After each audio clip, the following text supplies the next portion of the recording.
dentro del tercer juicio por delitos de lesa humanidad que inició aquí en la provincia de San Luis y que tiene a 3 involucrados, 3 imputados: el ex juez federal Eduardo Allende, el ex teniente general del ejército Alberto Eduardo Camps y el ex médico de la policía de la provincia Teniente coronel. Jorge Omar Caram. Él se retira como teniente coronel. Sí, sí, Teniente coronel. Exactamente. En el momento de los hechos era teniente general. No, teniente general no. Teniente general es el último grado. Perdón, Teniente. tienes razón, perdón. Alberto Eduardo Camps y Jorge Omar Caram, los imputados. El viernes lo que se hizo fue escuchar a 4 testigos víctimas que así había estipulado el tribunal que participaran justamente de esta audiencia. Con presencia física en el recinto estuvo una sola, que es Mabel Merlino, y los otros 3, uno desde San Juan, Víctor Hugo Siribeni, y la familia Castillo, Raquel Camacho, divorciada de Castillo, y Raúl Alberto Castillo, lo hicieron desde la Cámara de Mendoza. La verdad que fue una... ¿Por videoconferencia ellos? A través de videoconferencia, sí. Sí, varios de los testimonios van a ser así. Incluso ya voy a estar contando, para la próxima audiencia se esperan que los 2 testigos que van justamente a declarar lo hagan desde otras provincias. Vamos a empezar. Yo creo que lo más fuerte del viernes estuvo en lo que dijo Mabel Merlino, más allá de que lo de Siribeni y lo del Castillo también fue muy impactante escuchar los testimonios sobre lo que vivieron. Mabel Merlino detalló muy de buena manera lo que cuando estuvo sobre todo al frente del juez, el ex juez Eduardo Allende, en uno de los careos que tuvo justamente mientras ella estaba detenida. Ella tuvo que ir a la comisaría el 19 de octubre de 1976. Hubo todo un tema, Mario, con las fechas, ¿no? La precisión de fechas, y en esto el tribunal había tenido comparecencia, sobre todo porque dice han pasado más de 40 años, ¿no? Entonces es medio difícil terminar recordándose. Pero fue muy interesante escucharlo. El 19 de octubre de 1976 a ella la detienen. Y después de varios movimientos, por ejemplo, a ella le hacen firmar una declaración sin poder verla. A ella la detienen el 19 de octubre, pero la declaración que está en manos de la investigación, ¿no?, en el expediente, figura del 25 de octubre, que ella dice, no, yo estuve detenida varios días y el 25 es cuando a mí me trasladan a la cárcel de mujeres. La detención había sido en la zona de investigaciones de la jefatura de la policía, aquí en la ciudad de San Luis. A ella la llevan a la jefatura y lo primero que le preguntan es si conoce a Juan Sarmiento, que también estaba detenido. Juan Cruz Sarmiento. Exactamente. Y Sarmiento a ella la había nombrado en una toma de declaración de la policía, y como que le preguntaban con quién actuaba, y él, Sarmiento, nombra a Mabel Merlino. Después, esa fue una declaración bastante fuerte, pero dice, cuando a mí me llevan a Mendoza, porque estuvo detenida en Mendoza, ahí es donde hacen un careo con el juez Allende y con Sarmiento. Y el juez Allende dice que hace entrar a Sarmiento y también le pregunta lo mismo, si a ella la conocía a Mabel Merlino, y si de esta manera podía afirmar nuevamente que actuaba en situaciones subversivas. Y Sarmiento dice, porque Merlino negaba todo, y Sarmiento dice, ella tiene razón, yo la nombré bajo una situación de tortura.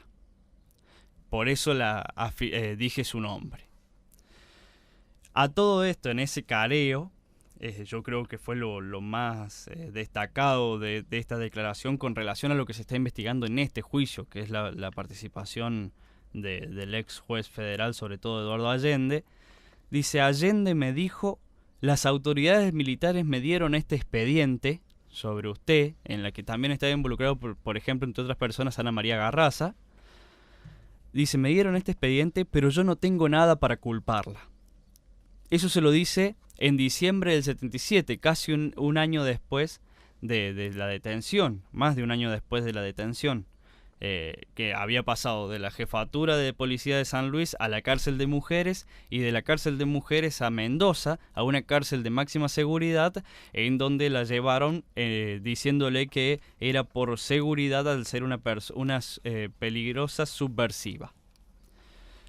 Entonces, lo que destacan de este, sobre todo ya vamos a escuchar la palabra de Foresti, ¿no? Del abogado querellante, dice cómo no actúa el juez federal en esta situación. Así Si que no el juez le tiene dice, nada mire, para culparla. Yo la tengo detenida, no tengo nada contra usted, ni le puedo probar nada, pero usted va a seguir detenida. Exactamente. ¿Eso es lo que le dice Allende? Allende le dice eso. Y en un momento, porque dice, a mí me, dice Merlino, ¿no? Me llevan al careo con el juez Allende y después a lo que ella considera que era en ese momento un consejo de guerra, que era como un tribunal. Sí, claro, sí, que definía, porque ellos decían que estaban en guerra. Exactamente. Entonces, era la justicia de guerra. Entonces, bueno, dice, me llevan al comando, estaba el Consejo de Guerra, y el mismo Consejo de Guerra le dice, acá no se le acusa de nada. También, como reafirmando lo mismo que decía el juez, acá no se le acusa de nada. Entonces ella le pregunta, en las pocas palabras que pudo usar ante el Consejo de Guerra, ¿por qué estoy presa? Y dice, únicamente la llamamos para que colabore de qué hablan en la cárcel. Como que ni siquiera era para ver si la liberaban o no. Y en una oportunidad... Que le chusmeara. De lo que hablaban los mismos subversivos, pongámoslo entre comillas, dentro de la cárcel. Estaban detenidos. Exacto, para ver si hablaban algo de lo que hacían. Eso ante el Tribunal de Guerra. Exactamente. La verdad que es muy impactante, ¿no? Y dice, en un momento cuando Allende va a Mendoza, a la cárcel, ella le pregunta por la libertad. Le dice, ¿cuándo voy a quedar en libertad? Y Allende le pregunta, ya se hará. Eso lo deciden las autoridades militares. Yo soy nada más que juez. Yo soy juez, claro. Uno se pregunta, ¿no? ¿Qué potestad tiene el juez en ese caso, no? Sí, uno se ríe, pero ahora se ríe. Sí, ahora. Pero pensar que estos tipos estaban resolviendo sobre nosotros, claro, es una cosa. No, es increíble. Y bueno, en ese momento, yo, si bien digo, no tomé todo, porque si no estaríamos 2 horas hablando, sí, ¿no, Mario? Pero es increíble. Ella dice... yo qué voy a contar de lo que hablaban si allá adentro no se podía hablar de nada. Dice, la gente, los que tenían hijos se preguntaban por los hijos, algunos que sabían dónde estaban los hijos y otros que ni siquiera sabían dónde estaba. Que lo único que hablaban era que le dolía de tantos golpes que recibían adentro de la cárcel. O sea que no se hablaba de cuestiones subversivas hacia afuera o de lo que ellos podían considerar como una actitud subversiva. Digamos, de sus planes, no se hablaban de los sus planes políticos, claro, ni de acción. No, exacto. Eso es lo que decía eso es lo ella. Que quería llegar, exactamente. Y por último, bueno, ella sí, es detenida en el 76 y es liberada en el 78. Sí. En julio del 78, y cierra diciendo, yo me di cuenta que me liberaron porque en la oficina del lado estaban gritando los goles de Argentina en el Mundial. Me di cuenta que me liberaron en el 78, ¿no? Por eso sabe la fecha. Más o menos recuerda la fecha. Cuando estaba disputándose el Mundial de Argentina. Exactamente. Fue la declaración más larga, la de Merlino, duró más de 1 hora y muy impactante, ¿no? Ella, lo que se escuchó. Ella así, en la expresión tranquila, emotiva. Sí, estaba tranquila. Se ponía nerviosa cuando le empezaron a hacer preguntas que no recordaba bien las fechas. Entonces ella permanentemente dice, han pasado 40 años, la memoria ya no funciona bien. Recalcó mucho que ella vive en Mendoza. Incluso en ese momento, dice, yo había llegado de Mendoza para estudiar psicología, recién era egresada de psicología de aquí de la universidad, pero se la vio bastante entera. Dice, a mí lo único que dijo fuerte así también, dice, a mí me frenaron todos los sueños que tenía. Porque había ganado un concurso hacía poquito en la universidad y cuando la detuvieron, dice, eso se fue todo abajo. Uh-huh. Pero bueno, fue muy impactante, demasiado.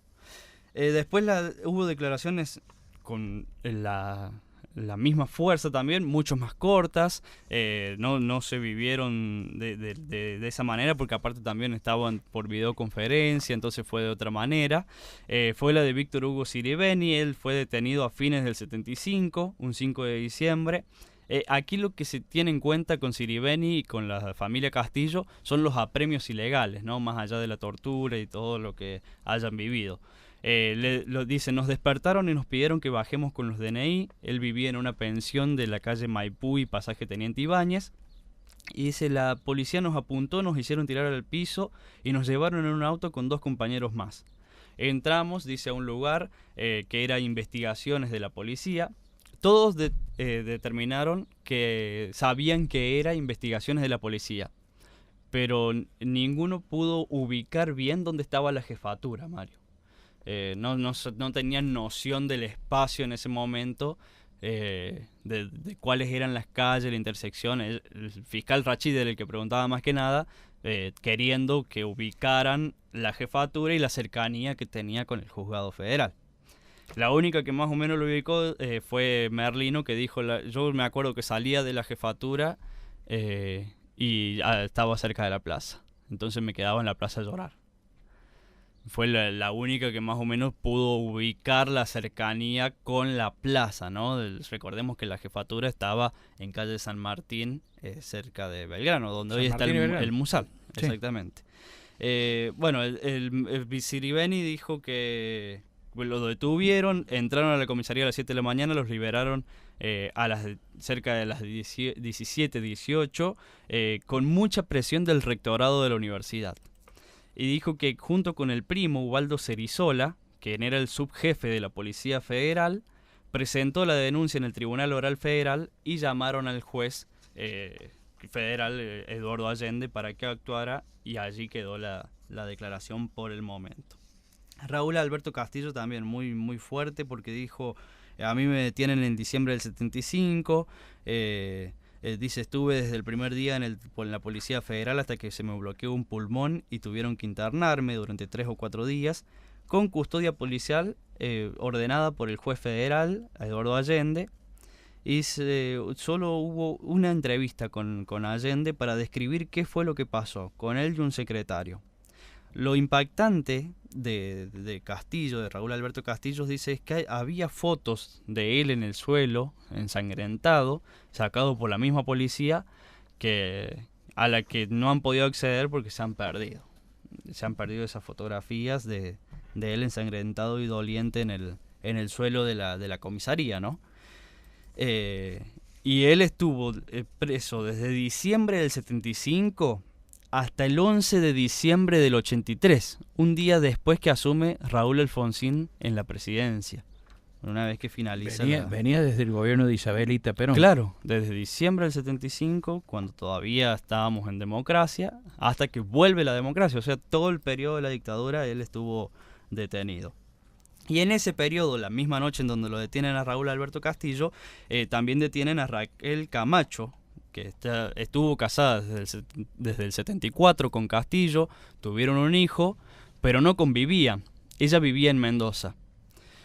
Fue, la verdad que es muy loco lo que ha pasado sobre todo con Raquel, ¿no? Porque uno estipula, Raúl Alberto Castillo trabajaba en el PJ, militaba en el PJ, y Raquel lo único que había hecho esa semana, ella estuvo una semana aquí en San Luis. Entonces dice, yo no conozco nada de San Luis. Casi nada, no me ubico en las calles, nada. Ella es de Mendoza, de San Martín. Había venido a la casa de Raúl Castillo como para entablar de nuevo una relación, o sea, para poder reencontrarse con su hijo, obviamente, compartir con el hijo, todo. Y dice, yo estuve esos 7 días en el departamento que alquilábamos y nos llevan detenidos con Raúl. Dice, nos vamos, salimos por las puertas y veo que mi ex marido, porque había salido primero el día que los detuvieron, estaba con la cabeza agacha y sentado en el piso. Ellos cuidaban una nena esa noche de un compañero de Castillo, y además el hijo, ¿no? Entonces cuando llegaron a la comisaría le preguntaban de quién era esa nena. Y para no decir de quién era la nena, a la mujer se le ocurrió decir, es hija de una empleada de mi suegra. O sea, mentirle a la misma policía. En ese sentido, cuando dijo es hija de una empleada de mi suegra, le ayudaron mucho las mujeres policías, dice, brindándole leche y pañales para que pudieran cuidar a la nena. Y el juez federal fue el que autorizó que le entregara a la nena a los padres de Raquel y a que tuviera con ella al hijo Jeremías, para que se quedara allí, aunque ella dice, yo dudaba de quedarme con mi hijo en la celda por los pericotes y las ratas que convivían con nosotros permanentemente. Y ella queda en libertad en diciembre del 78, o sea, casi 3 años de... 3 años, 3 años, exactamente. 75 a 78. Exactamente, 3 años exactamente de la detención. Y se fue en ese periodo donde terminamos de divorciarnos definitivamente de mi marido, estando en el penal, y al que solo después, porque recordemos, el marido es liberado en el 83, después de eso yo solamente visité a mi marido una sola vez, con mi hijo y con mi suegro. La verdad que son impactantes las cosas que han vivido. Y bueno, para cerrar, Mario, vamos a escuchar la palabra del doctor Norberto Foresti, que nos contaba justamente cuál era la evaluación de esta audiencia, ¿no? Qué es lo que se había vivido con la declaración de estos 4 testigos. Norberto Foresti es el abogado querellante por la APDH, exactamente. Nosotros creemos que fue muy positiva porque todos los testigos mencionaron de alguna manera la situación que se está investigando acá, que es la responsabilidad que han tenido los funcionarios judiciales de la Justicia Federal acá en San Luis al momento de ser detenidos. La psicóloga Mabel Merlino fue muy clara, en tanto y en cuanto mencionó que estando frente al juez federal, al doctor Allende, después de haberse sometido a un careo con otro detenido, le dijo que no tenía nada contra ella.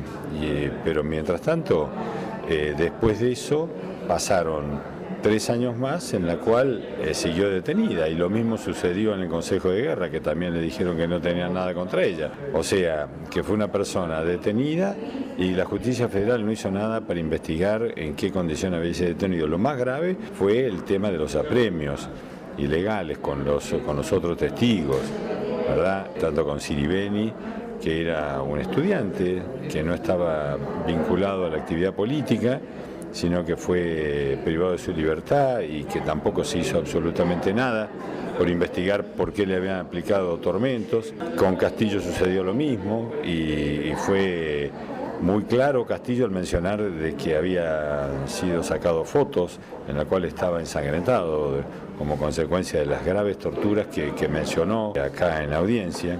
De modo tal que son, a nuestro entender, testimonios sumamente contundentes, ¿no?, respecto de la responsabilidad de los funcionarios de la Justicia Federal. En este sentido, lo de Merlino, también llamamos mucho la atención cómo Allende, en su declaración, ¿no?, ella dice, Allende se preocupaba más en lo que yo había hecho que en lo que me habían hecho a mí. Sí, en investigar los hechos es muy correcto. En investigar los hechos que ella denunciaba, sino, digamos, de saber, digamos... De su actitud subversiva. Claro, exactamente, o sea, como que se invertía en la forma de preguntar, ¿no es verdad? Es decir, como que el juez tomaba una participación más cercana, digamos, a las fuerzas de seguridad que no a la víctima, ¿verdad? Que es a quien tenía que proteger, indudablemente. Los ex detenidos políticos denunciaron las torturas y no se hizo nada por investigarlo. Por eso es de que esto, a mi entender, va a ir creciendo, ¿no es cierto? Va a aumentarse la progresión en cuanto a la responsabilidad. Ellos vinieron a decir su verdad y vinieron a contar lo que realmente sucedió y que indudablemente, digamos, de la investigación de la acusación se desprende, digamos, que la Justicia Federal no hizo absolutamente nada por esta situación. La palabra del abogado querellante por la APDH, Norberto Foresti. Para cerrar, Mario, la próxima audiencia será el jueves 15 de noviembre, con la declaración de 2 testigos víctimas. Uno, Inés Milka Guillaume, que va a declarar desde la ciudad de Córdoba, y Julio Oscar González, que dará su testimonio desde la Cámara de Capital Federal. Además, en esta audiencia se esperaba que declararan 2 testigos, uno civil y otro de contexto, sobre todo para contar lo que había pasado con Chacón, pero lamentablemente estos 2 testigos han fallecido, por lo que no podrán hacerlo. Ellas eran Alicia Pereira y Antonio Rosales, para dar un contexto de lo que era la ciudad de Luján, en donde fue detenido y desaparecido Chacón. Exactamente. Y un adelanto, Mario, que de no mediar ningún cambio de aquí a la fecha, el viernes 30 de noviembre sería la medida de inspección que va a realizar el tribunal en el juzgado federal. El 30 de noviembre, todavía no lo ha dicho el tribunal, pero de no mediar ningún cambio, esa sería la fecha. O sea, es que me quedo con ese tema, ¿cómo se llamaba la testigo que declaró? Merlino. Merlino, que este relato que dice ella, que el juez federal le dice: a mí me la mencionan a usted en este expediente y yo no tengo nada para imputarle a usted, pero claro. Usted No sigue puedo preso hacer porque nada. yo soy nada más que el juez. Claro. Listo. Y eso nada más que el juez es cosecha mía, ¿no? Sí, No de ella. Y la otra, que el Tribunal de Guerra también le dice que no tiene cargo contra ella, para acusarlo. pero quiere que le diga qué está Le dé pasando dentro de la información, cárcel. Sí. exactamente. Es lo que buscaban. Con algunos, con Siriebeni también pasaba lo mismo. Y 3 Dice, años yo lo tengo, tuvo. 3 lo tengo años. detenido De para que me dé diciembre nombres. 75 a diciembre 78. 78. Qué bárbaro. Sí. Bueno, y lo de Qué Castillo desde la democracia hasta la democracia, o sea, con la dictadura en el medio y Todos los años preso. todos los años preso, totalmente. Qué impresionante. Bueno, gracias, Javier. Gracias, hasta Muchísimas luego. gracias. Hasta mañana. Y nosotros vamos a la pausa. Bueno, ¿cómo Ya no? continuamos aquí en Radio Universidad.